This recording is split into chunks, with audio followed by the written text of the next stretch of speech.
एक चोर भगवान शिव के मंदिर में चोरी करने के लिए गया और उसके पास में रात्रि के समय देखने के लिए, उजाला करने के लिए, कोई प्रकाश करने के लिए कोई मशाल या अग्नि नहीं थी।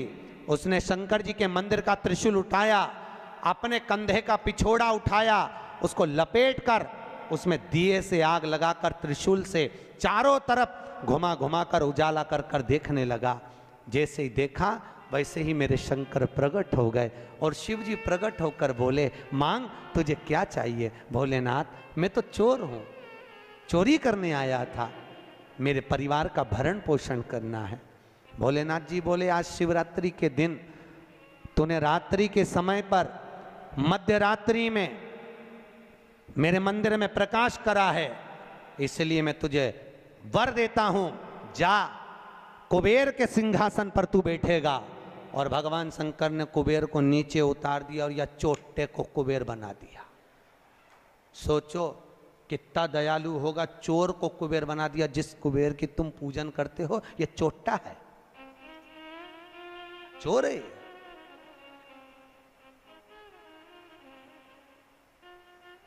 और यही कुबेर जब खूब धनपति बन गया, खूब अपार धन आ गया, तो इसने पूरे 33 करोड़ देवी देवताओं को निमंत्रण करने बुला लिया। आओ साहब हमारे यहाँ आकर भोजन करो। क्यों? सबको दिखाने के लिए हमारे यहाँ का राज सत्ता तो देखो कितनी है। अब वो चोर को कुबेर बना दिया, सबको बुलाया, सबको। और शंकर जी को बुलाना भूल गया। इतने में देवऋषि नारद जी वहीं से आ गए। नारद जी ने कहा, क्या बात है कुबेर जी? कुबेर जी बोले, आज हमारे यहाँ भोजन है, कल आप भी आना, बड़े प्रेम से पाना। नारद जी बोले, हम तो पालेंगे, पर ये तो बता चोट्टे, तेरे को जिसने कुबेर बनाया उसको बुलाया? कि महाराज मैं उसको भूल गया। होता है, दुनिया के लोगों की रीति है। जब व्यक्ति जिसके माध्यम से आगे बढ़ जाता है, बढ़ते चले गया, धनपति हो गया, सब कुछ बना लिया, पर जिसके पूंजी से, जिसके धन से, जिसकी संपदा से, जिसके आशीर्वाद से व्यक्ति आगे बढ़ता है, उसको व्यक्ति भूल जाता है। बस उसी को भूला, उसी को। बाबा कुबेर जी ने कहा मैं तो भूल गया, अब क्या करूं? नारद जी ने कहा जाओ विनती करो। नारद जी ने जैसे ही कहा, कुबेर दौड़ कर गया भोलेनाथ जी के पास में, हर हर। भोलेनाथ जी ने पूछा, बोलो क्या बात है? इतने में कुबेर बोला, प्रभु मेरे से गलती हो गई, मैं आपको निमंत्रण देना भूल गया। शंकर जी बोले, कोई बात नहीं, देखो ये बड़ी बड़ी पार्टियां तो मैं तो वैसे भी अटेंड नहीं करता भैया, इतनी बड़ी बड़ी पार्टी मैं अटेंड नहीं कर सकता, तो कौन अटेंड करेगा? इतने में भगवान भोलेनाथ जी बोले, मेरा जो छोटा बेटा है गणेश, वो अटेंड करेगा। इतने में कुबेर बोला, प्रभु वो इतना सा तो रखा है, क्या खाएगा? इतना तो केना था। शंकर भगवान को हंसी आ गई, इसीलिए तो उसको अटेंड करने भेज रहा हूं, इसीलिए उसको भेज। वो क्या खाएगा? बाबा भोलेनाथ जी बोले, अब तो इस समय बताएगा कितना खाता है। कार्तिकेय जी को गुस्सा आ गया। कार्तिकेय जी ने अंदर माता पार्वती से कहा, माँ माँ। माता पार्वती जी ने पूछा, क्या बात है? माँ घर का बड़ा बेटा कौन है? भगवान पार्वती जी ने कहा, कार्तिकेय तू। जब बड़ा बेटा मैं हूं तो सबसे पहले पार्टी अटेंड करने का हक किसका? तेरा। तो शंकर जी ने, पिताजी ने गणेश जी को कुबेर भैया के यहाँ भोजन करने क्यों भेजा? शंकर जी आएंगे, उनसे पूछेंगे। भोलेनाथ जी जैसे ही आए, पार्वती ने पूछा, क्यों उपद्रव करवाते हो प्रभु, ये सब प्रपंचा क्यों करवाते हो? जब तुम्हारे दोनों बेटे बराबर हैं तो फिर ये बड़े को तुमने भेजा क्यों नहीं? इतने में शंकर जी बोले, मुझे मालूम है कहाँ पर, कौन सी पार्टी में, किसके घर किसको भेजना, लिफाफा लेके। मुझे सब मालूम, कौन सी शादी किसको अटेंड कराना है, ये मुझे मालूम है, इसलिए मैंने गणेश जी को वहां भेजा। और गणेश जी से कहा, बेटा अच्छे से जीवना। गणेश जी बोले, पिताजी नाक कटाऊंगा नहीं, क्योंकि नाक मेरी लंबी है, तुम चिंता करो मत, जीवने बैठा तो उठूंगा नहीं जब तक आपकी सूचना आएगी नहीं। और गणेश जी महाराज पहुंच गए। शाम को 7 बजे भोजन का टाइम, 4 बजे पहुंच गए। और 4 बजे जैसे गणेश जी पहुंचे आवाज लगाई कुबेर भैया कुबेर भैया। अब जैसे ही बोले कुबेर भैया तो कुबेर भैया तो नहीं आए, कुबेर जी की धर्मपत्नी निकल कर बाहर आ गई। और कुबेर जी की पत्नी ने कहा गणेश जी भोजन का टाइम तो 7 बजे। इतने में गणेश जी बोले भाभी जी सब लोग जिमने आ जाएंगे, मैं छोटा सा कहाँ बैठ के जिमूंगा, इसलिए आ गया। अंदर से कुबेर जी बोले अब आ गया है तो जिम लेने दो, अच्छा है जितने जिम के जाएंगे टाइम तो निकल जाएगा और समय 33 करोड़ देवी देवता का भोजन बना, इसको जल्दी जल्दी जिमा जुमू के न चीत कर। ऐसे गणेश जी को बिठाया, आओ गणेश जी बैठो। भाभी ने कहा बैठो, गणेश जी बोले भाभी बैठ जाऊं, हाँ बैठ जा। चौकी लगा के गणेश जी के बिठा दिया और अब थाली जैसे ही लगी भाभी थाली लगा के लाई, गणेश जी खाते गए। जैसे ही खाते गए 33 करोड़ देवी देवता का भोजन 15 मिनट में निपटा गया। 33 करोड़।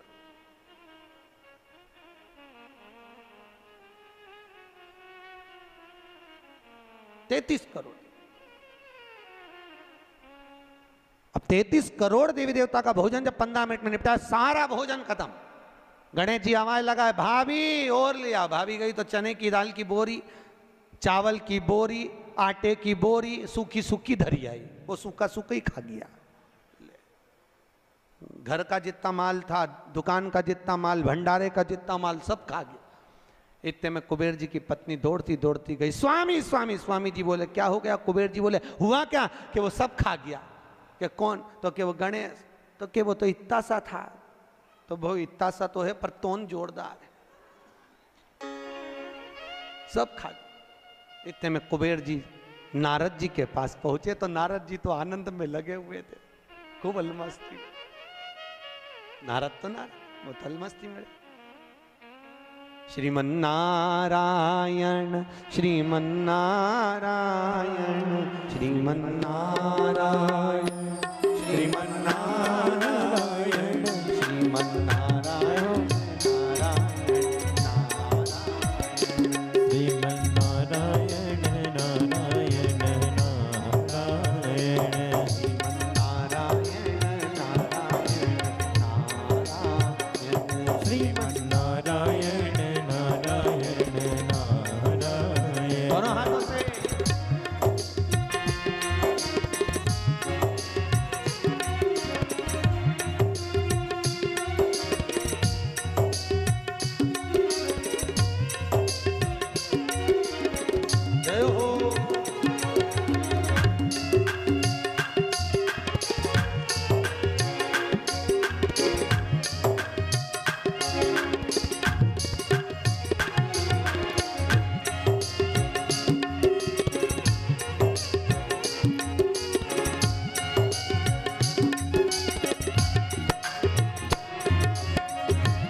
पास में कुबेर जी महाराज पहुंच गए। कुबेर जी ने कहा नारद जी कुछ करुणा कर दो प्रभु, हमारे यहाँ का सारा भोजन कर गए वो गणेश जी महाराज, सारा भंडार खाली हो गया। इतने में नारद जी बोले भैया उसको तो एक ही रोक सकता है।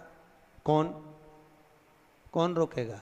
कि भोलेनाथ जी के सिवाय कोई नहीं रोक सकता। जाओ भोलेनाथ जी से विनती करो। और उसी समय पर कुबेर जी दौड़ कर गए भोलेनाथ जी के पास में। हे शिव, हे शंकर, हे कैलाशी, हे अविनाशी, हे भोलेनाथ।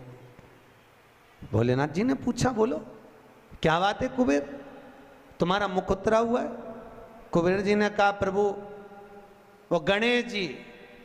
शंकर जी बोले गणेश को क्या हो गया? वो दुनिया को सब कुछ कर देता है, उसको क्या हो गया? कि उसको कुछ नहीं हुआ, जो कुछ हुआ 33 करोड़ देवी देवता को हुआ। कुछ बचा ही नहीं है, वो सब खा गया।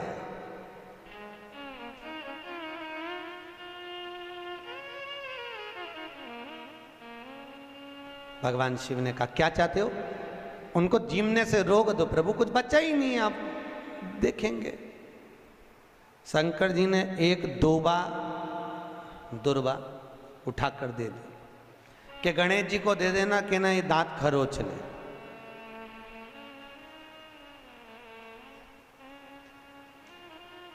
कुबेर जी लेके एक दूबा चले। कुबेर जी ने सोचा खाया इतना है तो एक दूबा से क्या काम चलेगा। जाते जाते उन्होंने दूबा की गड्डी बना ली। आज भी नियम है, गणेश जी को ढेर सारी दूबा चढ़ाने की जरूरत नहीं है। शिव जी ने एक दुर्बा गणेश जी को दी थी, इसलिए एक दुर्बा गणेश जी को चढ़ा दो तो गणेश जी स्वीकार कर लेते हैं। ढेर सारी चढ़ाने से कोई लाभ नहीं है कि बहुत सारी चढ़ाएंगे तो गणेश जी राजी होंगे। तो कुबेर जी ने चलते चलते बहुत सारी उठा ली थी, गणेश जी को ले जाके दे दी। लो प्रभु ये कहां चढ़ाते हैं दुर्बा? गणेश जी का जो दांत टूटा है उस दांत की ओर गणेश जी को दुर्बा समर्पित करी जाती है। इसलिए हमारे हिंदू धर्म में दो तरह के गणेश जी का प्रमाण कहा जाता है, एक राइट सूंड के गणेश, एक लेफ्ट सूंड के गणेश। राइट सूंड का जो गणेश होता है वो घर में रखा जाता है, और लेफ्ट सूंड का जो गणेश होता है वो अपने ऑफिस में, व्यापार की जगह पर, दुकान में, धंधे में, पानी में, सर्विस में, नौकरी में लेफ्ट सूंड का गणेश रखा जाता है। जिसकी दुकान, व्यापार, व्यवसाय में अगर राइट सूंड का गणेश रखा जाता है तो लक्ष्मी आती है पर टिकती नहीं है। इसलिए घर में सीधी सूंड का गणेश और दुकान, व्यापार, व्यवसाय में, ऑफिस में उल्टी सूंड का, दो गणेश। तो इसका मतलब ये थोड़ी ना कि तुम्हारे घर में गणेश जी बैठा तो तुम उठा के बदल लिया, यहाँ कहाँ दिया, यहाँ कहाँ दिया। अब रखे रहने। हमेशा याद रखो, गणेश चतुर्थी के बाद अनंत चतुर्दशी पर जब गणेश जी का विसर्जन करते हैं तो गणेश जी की 2 धर्म पत्नियां, वैसे तो गणेश जी की कुल मिला के 5 पत्नी, कितनी है? गणेश जी की 5 पत्नी। पहली श्री, दूसरी तुष्टि, तीसरी पुष्टि, चौथी रिद्धि और 5वीं सिद्धि। कितनी है? 5। ये व्यक्ति के नाम के आगे जो लिखा रहता है ना श्रीमान, ये श्री संबोधन कहाँ से आया? और एक पीछे लिखते हैं, जैसे नाम के आगे लिखते हैं श्री और पीछे लगाते हैं जा में ई की मात्रा जी। लिखते हैं कि इधर नहीं लिखते? लिखते हैं श्रीमान अग्नि प्रसाद जी, श्रीमान बद्री प्रसाद जी, श्रीमान हरीश प्रसाद जी। तो श्री आगे क्यों आया और जी पीछे क्यों आया? कौन ने लगाया? किस लिए लगाया? कौन ने बताया कि आगे श्री लिखो? किसी के नाम के आगे जी लिख दे, पीछे श्री लिख दे, मर्जी अपनी, अपन कुछ भी लिख सकते। पर किसने कहा कि आगे श्री लिखो? क्योंकि गणेश जी महाराज जब विवाह करने जा रहे थे और गणेश जी की जब बारात जा रही थी तो यमुना जी के तट पर गणेश जी की प्रथम पत्नी श्री गणेश जी के चरण पखारने के लिए खड़ी हो गई और प्रथम गिनती में जब गणेश जी चलने लगे तो श्री ने उनके चरणों को रोक लिया और कहा, प्रभु मैंने आपका आवाहन करा है, मैं आपको अपने पति के रूप में देखती हूँ। भगवान गणेश जी ने कहा, तूने प्रथमता में मुझे पाया है, जिसके नाम के आगे तेरा संबोधन लगा रहेगा वो जगत में प्रसिद्ध होता चले जाएगा। इसलिए श्रीमान लिखा जाता है। अब जी का संबोधन कहां से आया वो भी समझ लीजिए। हर कहीं से थोड़ी ना लगा दिया जाता है कि जी कहां से आ गया। एक पत्नी भी लगाती है ए जी, और जब वो बोले ए जी तो तुरंत खसक लो जी, नहीं तो 500 गया जी। उसके जी में थोड़ा भारीपन है।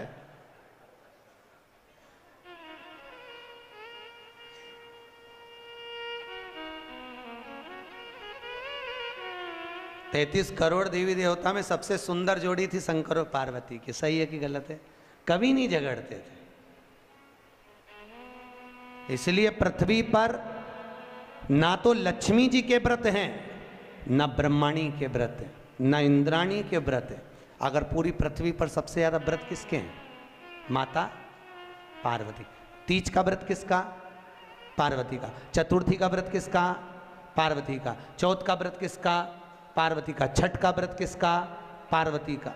जितने व्रत है सब माता पार्वती। लक्ष्मी जी का कोई व्रत है क्या? अरे बोलो तो, ये आप लोग वो वैभव लक्ष्मी का व्रत करते हो, ये पुराना व्रत नहीं है, ये तो अभी अभी लोगों ने चालू कर दिया। ये लक्ष्मी, यहाँ कई लोग अमावस्या के दिन, दिवाली के दिन व्रत रख लेते हैं, हमारे शास्त्रों में उसका भी प्रमाण नहीं है। वो तो तुम लक्ष्मी के चक्कर में रख लेते हो कि दिन भर भूखी रहूंगी तो लक्ष्मी जल्दी आ जाएगी। नहीं तो ये हमारे शास्त्र में प्रमाण नहीं है लक्ष्मी जी के व्रत का। कहीं सरस्वती का व्रत है क्या ब्रह्माणी का? अरे बोलो तो सर, बसंत पंचमी के दिन रखती हो कि सरस्वती का व्रत? नहीं, केवल एक व्रत माता पार्वती का। क्यों नहीं है? लक्ष्मी का व्रत इसलिए नहीं है क्योंकि माता लक्ष्मी भगवान नारायण को श्राप दी थी। जब लक्ष्मी जी श्रृंगार कर रही थी और इतने में भगवान विष्णु आ गए और भगवान विष्णु ने लक्ष्मी जी का मुख देखा, देखकर हंस दिए। इतने में लक्ष्मी को क्रोध आ गया, हे नारायण तुम मुझे देखकर हंसे हो घोड़े की तरह, इसलिए मैं तुम्हें श्राप देती हूं, तुम्हारा सिर कट जाए और तुम्हें घोड़े का मुख लग जाए। तो भगवान नारायण को घोड़े का मुंह लगा और नारायण का हयग्रीव अवतार हुआ। कौन सा अवतार? हयग्रीव। ये लक्ष्मी का श्राप नारायण को लगा था, इसलिए लक्ष्मी का कोई व्रत नहीं। ब्रह्माणी ने ब्रह्मा को श्राप दिया था पुष्कर राज की भूमि पर। जब पुष्कर राज की भूमि पर यज्ञ हो रहा था, ब्राह्मणों ने कहा ब्रह्म देवता मुहूर्त निकल रहा है, जल्दी यज्ञ में बैठो। ब्रह्मा जी ने नारायणी से कहा, ब्रह्माणी से कहा, ब्रह्माणी जल्दी चलो, सरस्वती जल्दी चलो, यज्ञ में बैठना है। ब्रह्माणी ने कहा भी आई तैयार होके। ब्रह्माणी तैयार होने में लगी रही, बहुत समय निकल गया, मुहूर्त निकलने लगा। ब्रह्मा जी से ब्राह्मणों ने कहा ये मुहूर्त निकल रहा है। ब्रह्मा जी ने कहा करें क्या? इतने में ब्राह्मणों ने कहा तुम बताओ क्या करें? ब्रह्मा जी बोले आपको जो करना है करो। ब्राह्मणों ने गाय को पकड़ कर ले आए और गौ माता को खड़ी कर कर गाय के सामने वेद ध्वनि करना प्रारंभ करा। जब वेद ध्वनि करी तो गाय के मुख से वेद माता गायत्री को प्रकट कर लिया। गायत्री को प्रकट करा, ब्रह्मा जी के पास में गठजोड़ा बांधकर बिठा दिया। जैसे बिठाया उसी समय पर ब्रह्माणी आ गई और ब्रह्माणी ने आकर देखा ब्रह्मदेव तुमने मेरी जगह पर दूसरी नारी को बिठाया है, मैं तुम्हें श्राप देती हूं, तुम्हारे पृथ्वी पर कहीं मंदिर नहीं बनेंगे।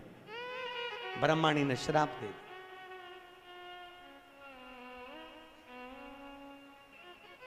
कहीं पर मंदिर है ब्रह्मा जी का? केवल एक जगह पुष्कर जी में, जहां यज्ञ करा था वहां। तो ब्रह्माणी ने ब्रह्मा को श्राप दिया, लक्ष्मी ने नारायण को श्राप दिया, इंद्राणी ने इंद्र को श्राप दिया, पर एक माता पार्वती ऐसी थी जो कभी ऊंची आवाज में बात नहीं करती थी। इसलिए पृथ्वी पर सबसे ज्यादा व्रत माता पार्वती के होते हैं। व्रत तुम्हारे भी चालू हो सकते हैं, तुम ऊंची आवाज में नहीं बोलो तो। व्रत करा दिक्कत नहीं है, व्रत तुम्हारे भी हो जाए चालू, बस तुम मीठा बोलो तो व्रत चालू करने में किसको दिक्कत।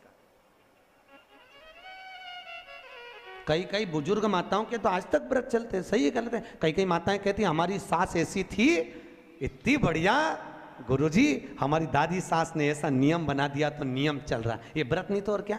जो सास दादी सास बना के चली गई वो नियम आज तक चल रहा है। ये व्रत ही तो है, उन्होंने अच्छा करा इसलिए नियम चल रहा है। तुम भी कुछ अच्छा करो, खूब प्रेम से बोलो, मीठा बोलो, अच्छा बोलो, तो तुम्हारी बहुएं भी कहेंगी हमारी सास इतना जोरदार बोलती थी, इतना जोरदार, तो तुम्हारे व्रत चालू हो जाए। अब तुम जब भी बोलो तो चामुंडा और चंद्र घंटा की तरह बोलो, तो कौन व्रत करे तुम्हारा? कौन व्रत करे? मीठा अच्छा बोलो, विद्वत्ता से परिपूर्ण बोलो, प्रखर। अब केवल एक मां, समय आया, श्री वेद व्यास जी ने वर्णन किया है शिव महापुराण का सुंदर लेख कानन। 24,000 श्लोक शिव महापुराण में है, 12 संहिता, 12 खंड है। देखो, भागवत की रचना वेदव्यास जी ने इसलिए करी कि वेदव्यास जी को अपने मन में आत्मा की शांति के लिए कुछ करना था, आत्म तृप्ति के, आत्मोद्धार के लिए। और जब आत्मोद्धार के लिए वेदव्यास जी ने श्रीमद् भागवत की रचना कर दी, उस रचना के बाद में जगत के लोगों को जगत कल्याण के लिए, जिसको देखो कोई तन दुखी, कोई मन दुखी, कोई धन बिन रहत उदास, तुलसी या संसार में सुखी राम का दास। भगवान वेदव्यास जी ने देखा दुनिया के लोग बड़े दुखी हैं, कोई धन से दुखी है, कोई तन से दुखी है, कोई मन से दुखी है, तो वेदव्यास जी ने सोचा अब करा क्या जाए। तब वेदव्यास जी ने उसी समय शिव महापुराण की रचना कर दी, जगत के कल्याण में। जगत शिव महापुराण,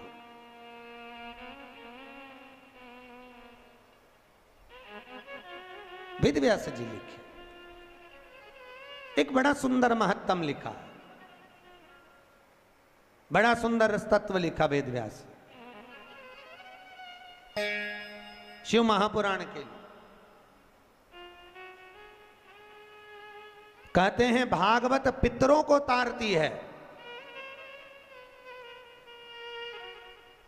रामचरितमानस जीव को तारती है, पर वेदव्यास जी शिव महापुराण में लिख रहे हैं, अगर शिव महापुराण की कथा देखो, भागवत तो गोत्र से तार रही है। काय से तार रही है?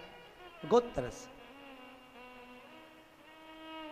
सुनिए भागवत, अरे बोलो तो सुनिए।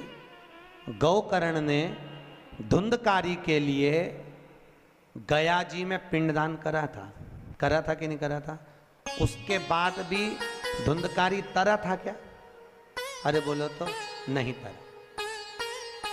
गया जी में पिंडदान करने के बाद भी धुंधकारी नहीं तर पाया। क्यों नहीं तरा? क्या गया से मुक्ति नहीं मिलती लोगों को? अगर गया से मुक्ति नहीं मिलती तो दुनिया के लोग गया जी में जाके पिंडदान करते क्या? नहीं करते।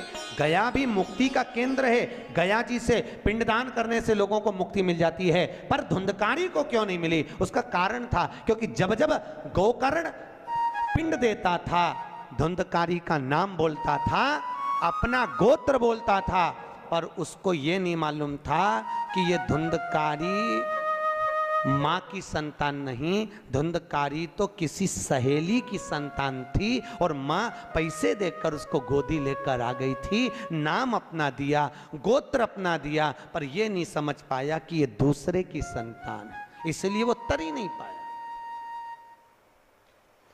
भागवत गोत्र से तारती, राम कथा जीव को तारती है, पर शिव महापुराण कहती है अगर शिव पुराण की कथा में अगर माताएं और पुरुष वर्ग अगर कथा को सुनते हैं तो माता के पक्ष की 7 पीढ़ियां और पुरुष वर्ग के पक्ष की 7 पीढ़ियां बिना गोत्र के ही तर जाती है। शिव महापुराण की कथा बिना गोत्र।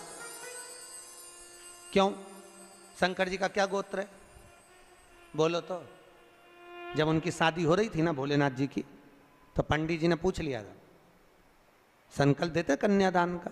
कन्यादान के संकल्प के समय पर पंडित जी बोले अमुक नाम शंकर,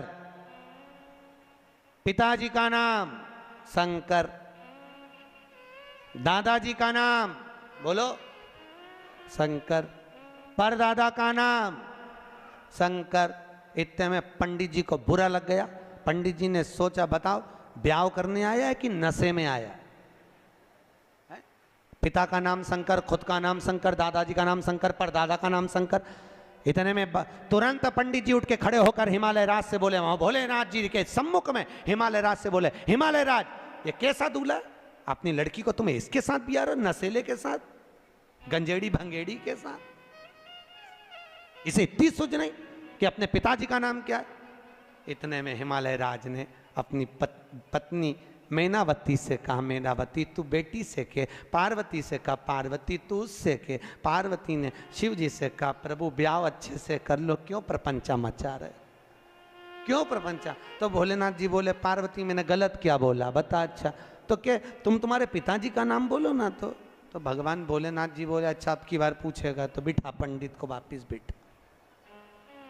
पंडित वापिस बैठा, फिर संकल्प चालू, अमुक नाम शंकर, पिताजी का नाम शंकर, दादाजी का नाम, अरे बोलो शंकर, गोत्र शंकर। इतने में तो पंडित को लगी बहुत मिर्ची। पंडित तो उठ के शादी के मंडप से बाहर, पार्वती जी ने शिव जी के चरण पकड़ लिए। बड़ी मुश्किल से एक पंडित आया, क्योंकि तुम बारात ऐसी लाए थे सब देख के भग गए, एक ही बच्चा, तुम उसको भगा दोगे तो शादी कौन कराएगा। इतने में शंकर भगवान बोले, वो ही कराएगा जो भी भाग के गया, तो चिंता मत कर। शंकर जी ने गले में से हार को उतारा और कहा, जा रे जरा धोती में घुस जा। और जैसे ही बब्बा गया, और जैसे ही गया पंडित जी के पास, पंडित भाग के तुरंत और मंत्र बोलना चालू है, सब मंत्र बोले। इतने में पार्वती बोले, ये तो नॉन स्टॉप बोले जा रहा है। भोलेनाथ जी बोले, अब तो पूरी भांवर करा के चुप होगा, तू चिंता मत कर, बोलने दे। अब बोले ही जाए, बोले ही जाए, बोले ही जाए, बोले ही जाए, चुप ही नहीं हो। पार्वती बोले, मर जाएगा, टेका जाएगा बापड़े के। इतने में शंकर जी बोले, तू चुपचाप बोल, वो तो बोलने दे। तो कब रुकेगा। भोलेनाथ जी बोले, जब पूरी भांवर हो जाएगी, जैसे ही अपन बैठेंगे वैसे ही बटन दबा देंगे, क्लियर बात, तो चिंता, बोले जा बोले।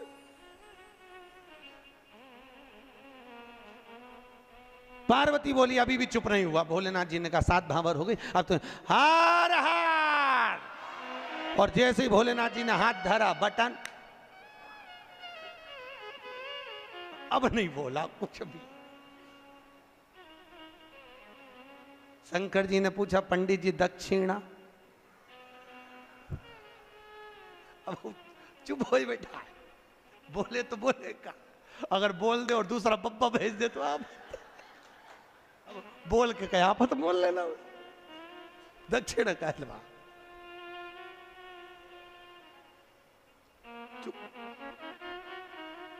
पार्वती जी ने पंडित जी का तिलक करके पूछा, आपको क्या दूं।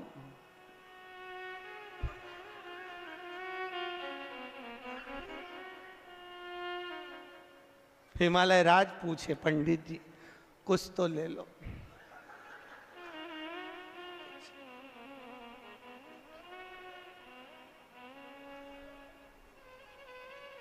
पीछे से ब्रह्मा जी ने कहा, तो आप पोथी उठा के, कुछ नहीं बोला। घर पे पंडित जी की पत्नी ने पानी पिला के पूछा, शादी कैसी रही। आवाज निकले से तो बोलत रहे, अब निकले तो बोले, कुछ बोले से। शिव का विवाह तीसरे दिन कथा में आएगा, शंकर जी का विवाह जो अपन सुनेंगे। करुणा सागर, यह शिव कथा कहती है, भगवान शंकर की कथा में गोत्र की भी जरूरत नहीं है, या बिना गोत्र वाले को भी तार देती है शिव पुराण। आप सुनोगे, माताओं ने श्रवण करी तो उनका माए का पक्ष की भी 7 पीढ़ी, ससुराल पक्ष की भी 7 पीढ़ी कथा को श्रवण कर कर तर जाती है। ऐसी शिव महापुराण की कथा है, शंकर की तरण तारण वाली। अब कौन ऐसी कथा होगी। भागवत गोत्र से तारे जीव को तारे राम कथा, शिव महापुराण तार। चले सुंदर सनकादि ऋषियों ने एक सुंदर संवाद में, सुंदर आनंद में शिव महापुराण के महत्तम को श्रवण कराया। एक देवराज नाम का ब्राह्मण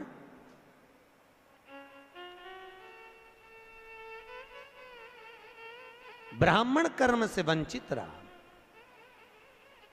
देखो, हमारा जन्म जिस कुल में, जिस गोत्र में, जिस जगह पर हुआ है, हम उस वर्ण के अनुकूल रहे। ब्राह्मण का कर्म है शास्त्र पढ़ना, शास्त्र सुनाना। वैश्य का कर्म है धन एकत्रित करना। क्षत्रिय का कर्म है रक्षा करना। शूद्र का कर्म है इन तीनों वर्णों की सेवा। पर आज के जमाने में सब अपने अपने वर्ण से विभाजित हो गए। द्रौपदी के सम्मुख में एक प्रश्न आया था। द्रौपदी के सम्मुख में एक सामने एक प्रश्न आया था। अश्वत्थामा ने द्रौपदी के सोते हुए 5 पुत्रों का वध कर दिया। सुनिए कथा भागवत जी में, द्रौपदी के सोते हुए 5 पुत्रों का वध अश्वत्थामा ने करा था।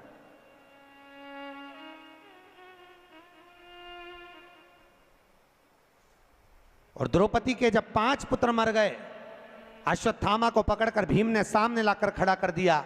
द्रौपदी के हाथ में तलवार दे दी, मार दे द्रौपदी इस अश्वत्थामा को। द्रौपदी कहती है इसको नहीं मार सकती। क्यों? क्योंकि ये मेरे गुरु का पुत्र है, ये मेरे गुरु का पुत्र है। द्रौपदी, इसने तेरे बेटे को मारा, तू इसको मार दे। द्रौपदी कहती है नहीं, ये मेरे गुरु का पुत्र है। ये ब्राह्मण होकर अपने कर्म से वंचित हो गया, पर मैं क्षत्राणी होकर अपने कर्म से वंचित नहीं होंगी। मैं इसको नहीं मारूंगी, मैं इसको मारूंगी नहीं।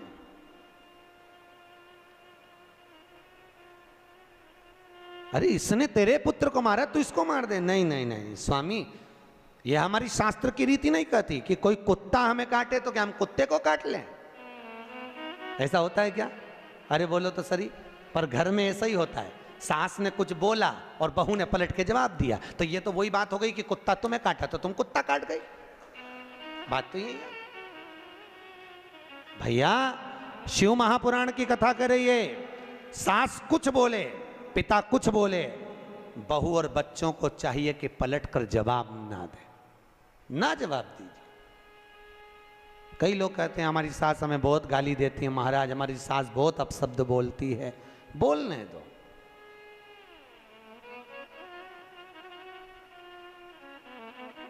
बोलने दो, बोले तो। एक पत्थर का टुकड़ा एक खदान से निकला, उसी खदान में से मार्बल का जब टुकड़ा निकला, हथौड़ी की चोट दे देकर उसकी मूर्त बनाई गई। बनाई कि नहीं बनाई? वही मार्बल का टुकड़ा जमीन पर लगा है, लोग उस पे जूता रख के चल रहे हैं। वही मार्बल की मूर्ति मंदिर में पूजा रही है। बस अंतर इतना है, जिसने चोट को सहन कर लिया वो मंदिर में पूजा गया, जो सहन नहीं कर पाया वो जूते खा रहा, वो जमीन पर लगा है। सास ससुर घर के बड़े हमको चोट दे दे कर तराशते हैं, पर हमारी आदत इतनी विचित्र है कि हम सास को ही तराश देते हैं, तो हमको तराश। महाराज बहुत अपशब्द बोलती है हमारी सास। बोलने दो, वो तुम्हें गाली दे, तुम आरती गाओ, तेरा तुझको अर्पण क्या लागे। महाराज जी वो हमको गाली दे और हम आरती गाएं, हाँ वो तुम्हें आप शब्द बोले, तुम उसके लिए भजन करो। अम्बे तू है जगदम्बे काली, जय हो गुलबर्गा वाली। काहे बोले? मीठा बोलिए, काहे को आप सब कभी मत बोलो आप सब। शास्त्र कह रहा है, वैज्ञानिक रिसर्च में लगे हैं, शास्त्र कहता है जो शब्द हमारे मुख से निकलते हैं वैज्ञानिक कहते हैं 21 दिन के अंदर वही शब्द घूमकर वापस हमारे पास में आ जाते हैं।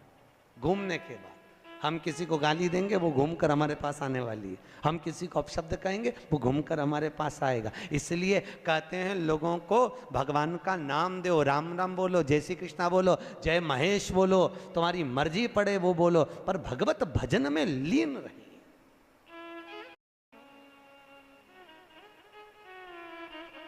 भगवत भजन में एक जगह शिव महापुराण की कथा करने गए थे।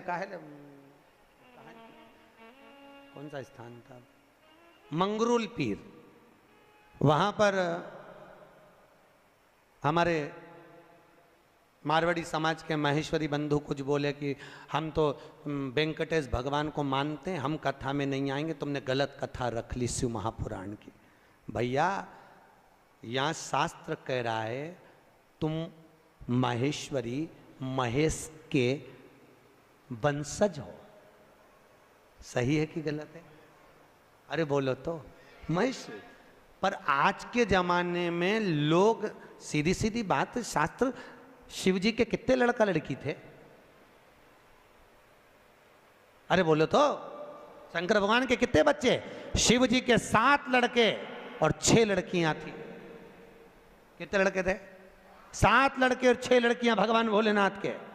उन 7 लड़कों में से भगवान शिव के 5वें नंबर के लड़के से महेश्वरी वंश का उत्पत्ति हुई है, तब जाकर तुम महेश्वरी कहला।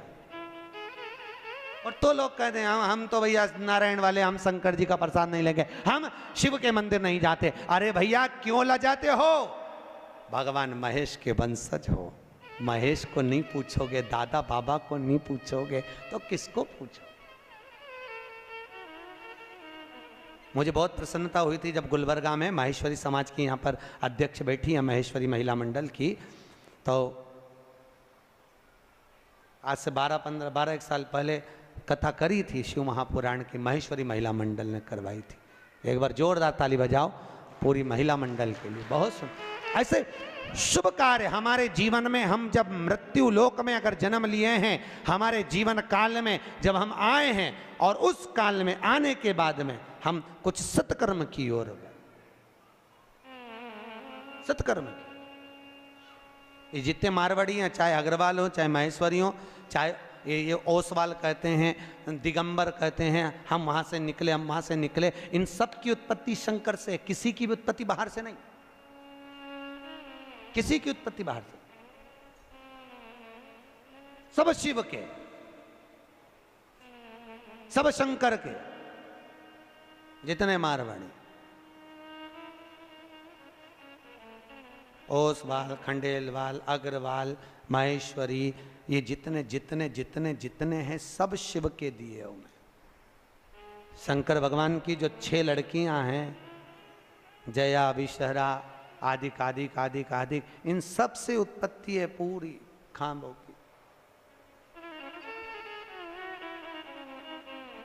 कहां डूब? देवराज ब्राह्मण होकर अपने कर्म से वंचित हो गया, और देवराज जब अपने कर्म से वंचित हुआ, एक बार शिव जी के मंदिर में पहुंच गया। शंकर जी के मंदिर में उसको ताप आ गया, बुखार आ गया। कहां जाऊं, बहुत ठंड लग रही थी। शिव मंदिर में छुप गया। कोई ब्राह्मण शिव महापुराण की कथा कर रहा था, और भगवान शंकर की कथा को जब ब्राह्मण कर रहा, कथा को देवराज ने श्रवण कर ली। श्रवण करते ही उसका चित्त भगवान शंकर के शिवलिंग में लीन हुआ। सामने शिवलिंग था, उस शिवलिंग को देखता रहा। शिवलिंग, शिवलिंग जानते हो? अरे बोलो तो। किसका प्रतीक है? शंकर का। लिंगायत संप्रदाय के अंतर्गत, अगर आपके यहां पर लिंगायत संप्रदाय है, तो लिंगायत संप्रदाय के अंतर्गत जितना प्रामाणिकता भगवान शंकर के शिवलिंग की है, लिंगायत संप्रदाय के अंतर्गत माता हो, पुरुष हो, गले में चांदी की कटोरी में भी शंकर का शिवलिंग धारण करती। शंकर का शिवलिंग। लिंगायत संप्रदाय के अंतर्गत अगर घर में बच्चा जन्म लेता है, तो मां उस बच्चे को दूध नहीं पिलाती जब तक के लिंगायत संप्रदाय का मंत्र उस जन्म लिए बच्चे के कान में नहीं दे दिया जाता, तब तक उसको मत दूध भी नहीं पिलाते। जो यहां पर लिंगायत संप्रदाय का अगर कोई बैठा होगा तो उसको मालूम होगा। बैठा कोई माताएं बैठी, अरे वाह, जोरदार ताली बजाओ पूरी लिंगायत संप्रदाय के लिए, बहुत बहुत धन्यवाद। शंकर भगवान के शिवलिंग का स्मरण करना, शंकर के शिवलिंग का जलोभाग ग्रहण करना, शंकर भगवान के शिवलिंग को आनंद सुख में अपने गले में धारण करना, ये हृदय से शिव को लगा कर रखना, शंकर को अपना बना। हमारे अग्रवाल जी से हमने पूछा, बोले गुरुजी कल शोभा यात्रा वो ईश्वर मंदिर से निकलेगी। हमने पूछा वही मंदिर क्यों चुना तुमने पूरे गुलबर्गा में से? कहे गुरुजी हम वहाँ पर हर सावन में हर सोमवार को जाते रहते हैं, बाबा भोलेनाथ जी से कुछ जान पहचान ऐसी हो गई, बाबा छोड़ते नहीं हैं और हम छूटना नहीं चाहते, तो जिससे दिल लग जाता है। तो शंकर का शिवलिंग से अग्रवाल जी आपका दिल लग गया, तो वो लिंग तुम्हारा हो गया और तुम उस शिवलिंग के हो गए, शिव तुम्हारा। देखो दिल लगाना बहुत जरूरी है। अमेरिका वालों ने रिसर्च करा है, अटैक की बीमारी से बचना हो तो दिल लगा लो। वो बोल रहे हैं कुत्ता पालो, वो कह रहे हैं गैया ये पालो वो पालो। हमारे वैज्ञानिकों ने, हमारे संतों ने, हमारे राष्ट्र के संत वेदव्यास जी आदि का आदि जितने संत हुए, उन्होंने तो पहले से ही कहा इस दिल को लगा कर रखिए। अगर ये दिल संतों में लग गया, सत्संग में लग गया, गौ माता की सेवा में लग गया, शिवलिंग में लग गया, तो फिर ये दिल अगर वहां खुल गया तो फिर हॉस्पिटल में नहीं खुलेगा। हॉस्पिटल में उसी का दिल खुलता है जो सत्संग में नहीं खुला। इसलिए अटैक की बीमारी उसी को आती है, समझ गए?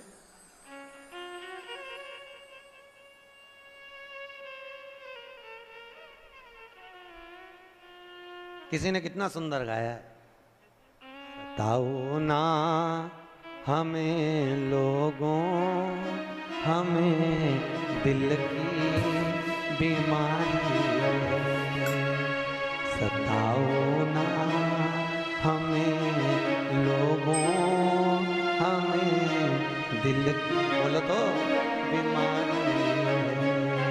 हमारा वेद काशी में वो त्रिपुरारी है, हमारा वेद काशी में वो त्रिपुरारी है। सताओ ना हमें लोगों, हमें दिल की बीमारी। हमारा दिल में एक बीमारी है और जिसके दिल में बीमारी लग गई उसका एक मरीज का एक डॉक्टर, और वो डॉक्टर भी मेरा कैलाशी अविनाशी, मेरा शंकर, मेरा विश्वनाथ है। दुनिया में कोई इलाज नहीं कर सकता जो मेरा शिव कर सकता है। शंकर जो, कौन करेगा?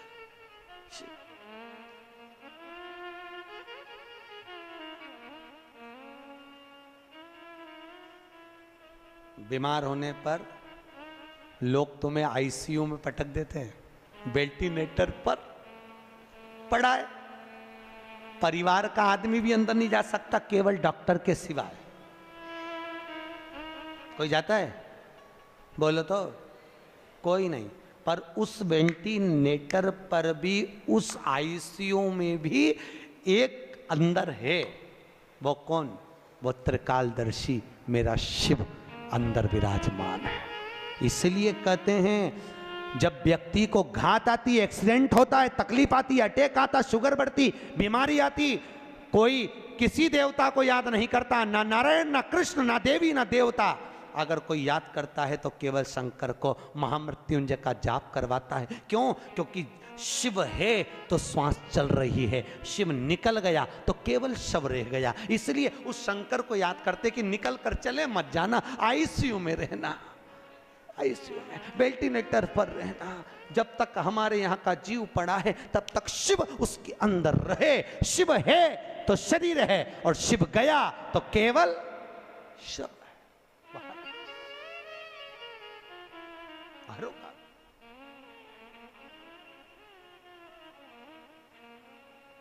हमारा वेद दुनिया में वो त्रिपुर।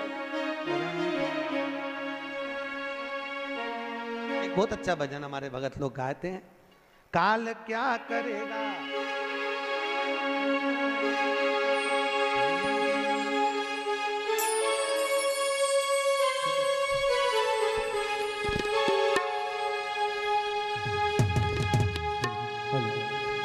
काल क्या करेगा महाकाल के आगे।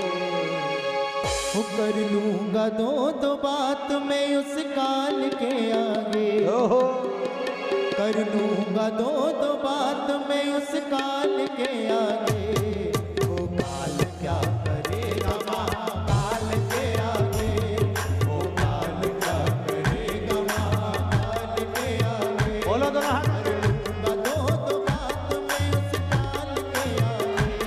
कर लूंगा दो बात मैं उस काल के आगे। वो काल क्या करेगा महाकाल के आगे। वो काल क्या करेगा महाकाल के आगे।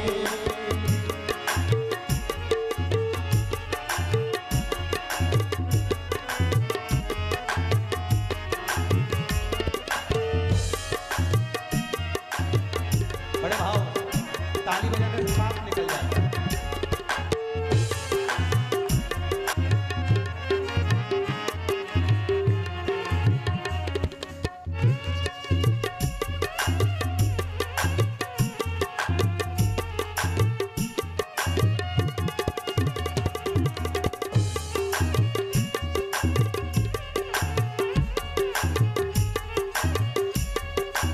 बहुत सुंदर भाव, जय हो।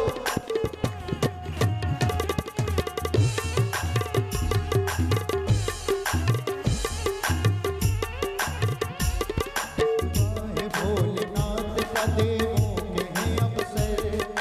वाहे भोलेनाथ का देवों के हैं अवसर। बैठे हैं समाधि में वो गोरा के हैं हर हर। बैठे हैं समाधि में वो हैं हर हर। बैठे हैं समाधि में वो गोरा के हैं हर हर। या गोरा के हैं हर हर।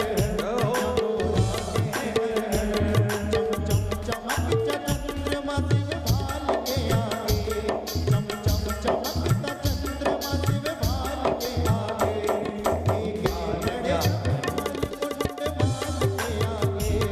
लड़े मुंड भाल के आगे। वो काल क्या करेगा महाकाल के आगे। वो काल क्या करेगा महाकाल के आगे। कर लूंगा दो हाथ में उस काल के आगे। कर लूंगा दो हाथ में उस काल के आगे। वो काल क्या करेगा महाकाल के आगे। वो काल क्या करेगा महाकाल के आगे। वो काल क्या करेगा महाकाल के आगे। वो काल क्या करेगा महाकाल के हर हर महादेव। अगर मेरा महान काल अंदर बाहर जहां तहां हर जगह पर वही तो विराज। दूसरा है कहां पहुंचा है? हर जगह पर तलातल रसातल वायुचर जीव जहां जहां देखो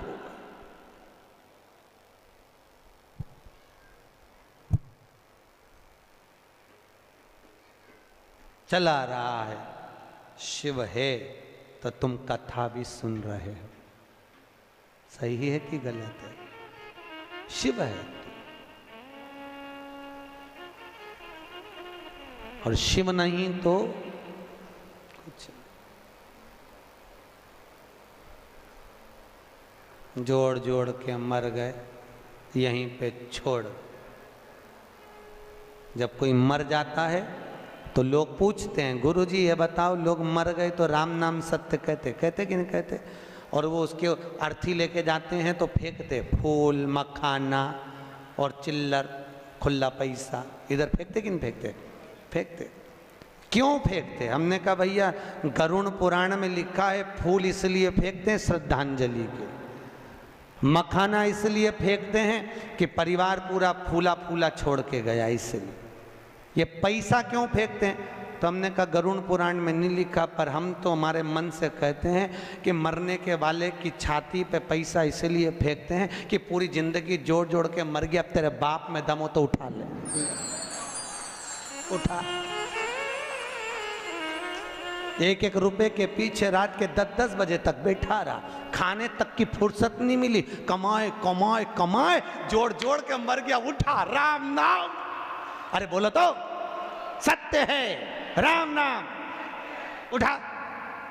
अब दम हो तो उठा ले। और कल्ला ठूर जैसा पड़ा और छाती पे पैसा पड़ा जिसके लिए पूरी दिन दिन रात रात लगा दी, खाने की फुर्सत नहीं, कमाओ कमाओ कमाओ, जोड़ो जोड़ो, 8 बजे से लेकर रात के 10-10 बजे तक दुकान नहीं छोड़े, कमाओ कमाओ कमाओ, एक एक रुपए के पीछे झगड़ा कर ले। अब उठा, उठा। खुद की औलाद खुद की छाती पे फेंक रही, राम नाम सत्य के, उठा ले। अच्छा ऐसा पड़ा, उठा ले। अब तो नाक में भी रुई धरी, उठा, उठाओ। जिसको कमा कमा के मर गए उसी को तुम्हारी छाती पे पटका कि ये रुपया किसी काम का नहीं दादा, कर लिया सो काम है, भज लिया सो राम है, और दे लिया सो दान है। ये शिव महापुराण की कथा यही सीख देती है। इसलिए तो शंकर जी शमशान में बेफिक्र होकर रहते हैं कि अलमारी होए तो चाबी लगाना पड़े, अपन तो खुला छोड़ो और घूमने चलो। का मतलब आग लगे बस्ती में, अपन रहो मस्ती में, का मतलब? क्या मतलब? नामदेव जी का चरित्र सुना? नामदेव जी, एक बार नामदेव जी की कुटिया में आग लग गई, गांव के लोग इकट्ठे हुए, उन्होंने नामदेव जी के घर में से गद्दा वगैरह चटाई वगैरह निकाल ली, थोड़ी किताब। नामदेव जी आए, उन्होंने देखा आज तो मेरी कुटिया में आग लग गई, धन्य है रे भगवान, बारे मेरा पांडुरंगा, हरि विठल, गजब करा तूने, आज अग्नि के रूप में आ गया, बारे प्रभु वाह। नामदेव जी से लोगों ने कहा हमने इतना सामान बचा लिया। नामदेव जी बोले काय को बचाया? भगवान आए थे, दे दो, लाओ दो। गद्दा भी पटक दिया, चटाई भी पटक दी, रजाई भी पटक दी। गांव के लोगों ने सोचा अपन ने तो बचाया, बताओ इसको देखो तो सही, पूरा आग में पटक दिया, अगली बार लगने दे आग, अपन एक चीज नहीं बचा। और एक गांव का लोग इसको ओढ़ने के लिए कुछ मत देना, ठंड का समय है, ठंड में मर जाएगा अपने आप। नामदेव जी आगी लगी, कुकड़ते कुकड़ते सो रहे हैं। गांव के लोगों ने कहा एक रात सोएगा ना बिना रजाई गद्दा के मरीज जाएगा, मत दो एक भी। गांव के लोगों ने दिया ही नहीं, सब चले गए, इसको सबक देना जरूरी है। नामदेव जी रात को सोए, भगवान ने सोचा अग्नि के रूप में भी मेरा दर्शन करा इस नामदेव ने, मेरा भगत है, ऐसा ठंड में उकड़ उकड़ के मर जाए क्या मतलब। भगवान रात को आके मखमल का गद्दा बिछा के, मखमल की रजाई, सुंदर तकिया, सुंदर झोपड़ा बना के भगवान ने उसको सुलाया। गांव के लोगों ने सोचा चलो चल के देखे जिंदा है कि मर गया। जो जाके देखा वे तो मखमल के गद्दे रजाई में, एक नंबर झोपड़े में सो रिया। नामदेव जी को जगा के गांव के लोगों ने पूछा क्यों इतना जोरदार झोपड़ा किसने बनाया, महल जैसा? कौन आया था, तुम्हारा रिश्तेदार? नामदेव जी बोले हाँ। एक रात में बना गया? हाँ भैया नामदेव, तेरा रिश्तेदार झोपड़ा अच्छा बनाया, ऐसा झोपड़ा हमारा भी बनवा दे। नामदेव ने कहा लगाओ आग। अभी तुम्हारे घर में आग लगाओ, वो बना के जाएगा। प्रैक्टिकल तो करो, करो तो सर। आदमी कितनी मेहनत करा वो नहीं दिखता, परंतु ये महल कैसे बन गया, ये इतना माल कैसे आ गया, ये कैसे हो गया। अरे भाई मेहनत तो लगाओ आग, अपने अपने घर में भी लगाओ, अभी आएगा रात के बनाने, लगाओ तो करना पड़ता है। भजन नहीं करो तो भगवान मिले कहा? शिव करुणा सागर शंकर ने, देवराज भगवान शंकर के शिवलिंग का स्मरण कर कर शिव में समाहित हो गया, प्राण छूट गए, शंकर के धाम गया। महत्व वर्णन करता है कि बिंदुक नाम का ब्राह्मण था जिसकी धर्म पत्नी का नाम था चंचुला देवी। क्या नाम था? चंचुला। एक होती है धर्म पत्नी, एक होती है पत्नी। ये चंचुला जो थी ये धर्म पत्नी नहीं थी, ये पत्नी थी। धर्म पत्नी और पत्नी दोनों में जमीन और आसमान का अंतर होता है। धर्म पत्नी पति को धर्म के पथ पर लेकर जाती है, धर्म पत्नी पति को शिव महापुराण तक लेकर जाती है, और पत्नी पति को सिनेमा घर तक लेकर जाती है। अंतर। पत्नी पति को शॉपिंग मॉल तक लेकर जाती है, पत्नी पति को मायके तक लेकर जाती है, और धर्म पत्नी पति को कहती है चलो सालसर भवन में कथा चल रही है, चलो। रोज प्रतिदिन कहती है। आपसे निवेदन है 7 दिन में 1 दिन धर्म पत्नी का फर्ज अदा करना। और शिव महापुराण की कथा कहती है धर्म पत्नी का फर्ज ये भी है कि पति को धर्म के पथ पर लेकर आए, और अगर पति कथा में नहीं आ रहा हो तो जितनी कथा यहां सुनो उतनी कथा घर जाके सुनाओ। यही बात हमने पूना में मंगलवार पेट में कही थी कि जितनी कथा यहां सुनो घर जाके सुनाओ। एक नई नवेली बहू तीसरे दिन कथा में आके बोली गुरुजी आज मेरा सेठ कथा में आया है। मैंने कहा बहन मिलवाना हो। आखिरी में वो बेलपत्र लेने आया तो हमने पूछा भैया 3 दिन कथा में नहीं आया, आज चौथे दिन कैसे आया? उसने कहा गुरुजी रात को 9 से 12 सुनने से अच्छा है दिन में 2 से 5 सुन लूं। ये पूरी रात बैठ के तुम्हारी कथा सुनाती रहती है। आपसे भी निवेदन है, आप भी प्रतिदिन नियम बना लो, जितनी यहां से सुन के जाओ बस चरण दबा दबा के जी वो सीवर वाला महाराज बोला पूरी